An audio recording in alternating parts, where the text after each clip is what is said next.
So as a quick overview, what we're doing, just going to cover off why it's important for us to be involved in looking at Indigenous justice, some of the things we've done over the years and more recently.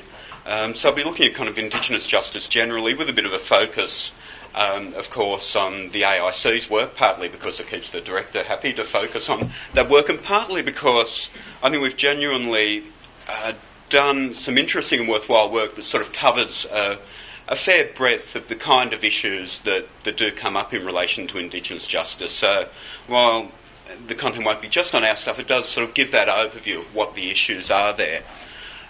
So looking at what we're doing currently and into the near future, and also looking at some of what the issues are for the future in working in Indigenous justice. So it's a bit of a background. I think anyone who sort of works in criminal justice is well aware of some of the problems faced by Indigenous Australians in terms of kind of social disadvantages they face, in terms of the high rates of offending and victimisation that affect Indigenous Australians. And we know about a lot of this through some of these reports. For example, the Overcoming Indigenous Disadvantage report produced by the Productivity Commission gives us information on a whole range of social disadvantage indicators, including justice and safety. We've had reports like the Little Children Are Sacred report and the Western Australian report down the corner, which have really focused on issues of child abuse and violence, and together with things like the Aboriginal and Torres Strait Islander Women's Task Force on Violence report, have really sort of highlighted and made us aware of the extent of some of the problems around child abuse, physical violence and family violence in particular. As mentioned, Indigenous Australians face social disadvantage across basically the full breadth of, I guess, areas of social inclusion and disadvantage. In relation to health, we know from these reports about the much lower life expectancy of Indigenous people, the much higher rates of things like diabetes and kidney disease and a whole range of other diseases like that.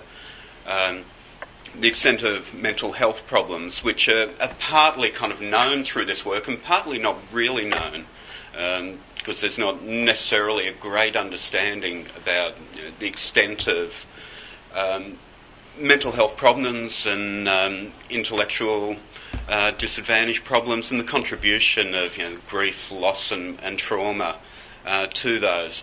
And partly because there's not a great deal in the way of services out in many of the remote communities where a much higher proportion of Indigenous Australians compared with non-Indigenous Australians live. We certainly know through some of these reports and elsewhere the problems of alcohol and substance abuse. We know, and I'll be talking about this in a little bit more detail, that alcohol use contributes very much to the high rates of offending and victimisation. It's interesting that Indigenous Australians, by and large, don't necessarily, the proportion of Indigenous Australians who consume alcohol is similar, or in fact in many cases less, than the proportion of non-Indigenous Australians that do. So, the proportion of Indigenous people who have never drunk is actually greater than the rest of the population. What there is a greater proportion of the Indigenous population who are likely to engage in risky behaviours around the consumption of alcohol, so binge drinking, and basically those who drink tend to do it in greater amounts, and that definitely contributes to some of the offending issues. And other forms of substance abuse. There's been a problem in the past which seems to be largely overcome around use of inhalants and petrol sniffing and so on, but at the same time there seems to be emerging and growing problems in relation to cannabis use in particular.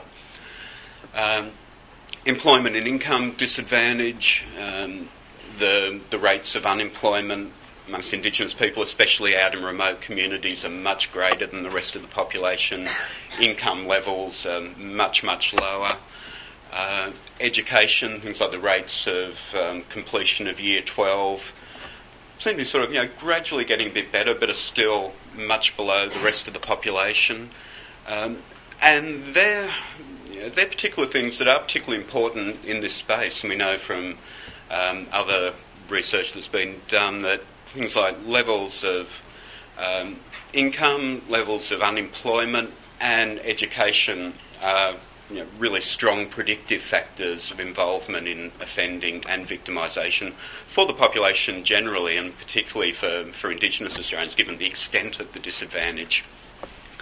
Housing, issues around overcrowding in housing, access to housing and so on is another area of great disadvantage, another area that can contribute to offending as well. You can have problems that arise when you've got really overcrowded housing, and you'll get this in a lot of remote communities where you will get housing densities that maybe 2, 3, 4 times that in other areas in terms of the number of people living in a house, and that can create problems, especially when you get conflict and alcohol abuse and possibly contributions to child abuse as well, just through sort of access and availability.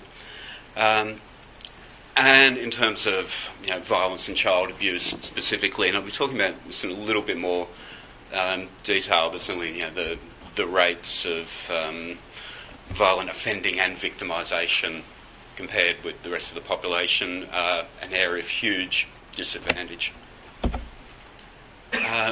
So as I said, the likelihood of being charged for a criminal offence has been found to be linked to alcohol and drug use, perhaps not surprisingly, non-completion of Year 12, unemployment and financial stress. So, that lower level of income and the greater sort of impacts on income have been found to be positive indicators of involvement in offending and victimisation as well.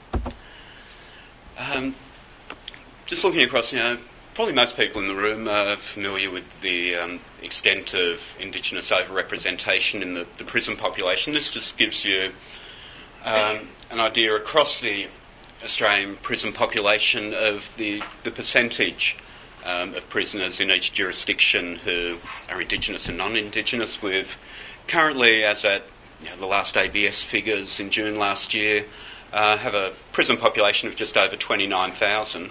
About 25% of that population is Indigenous, which when you take into account that Indigenous Australians are about 2.6% of the overall population, is obviously a huge degree of overrepresentation.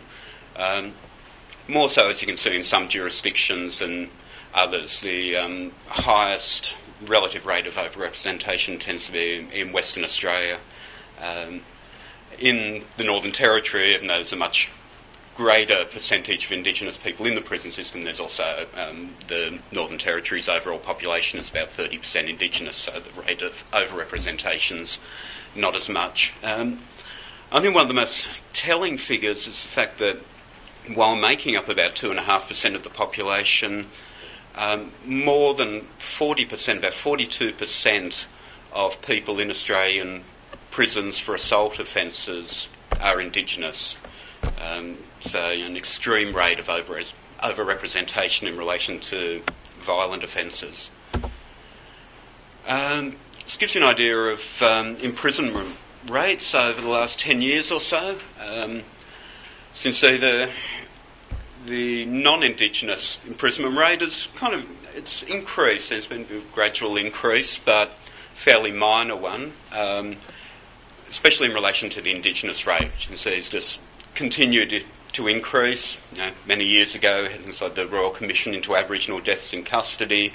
There's been a lot of work done right across Australia in dealing with problems of overrepresentation, but that rate just keeps increasing, as you can say, and obviously compared with the non-Indigenous rate is pretty out there.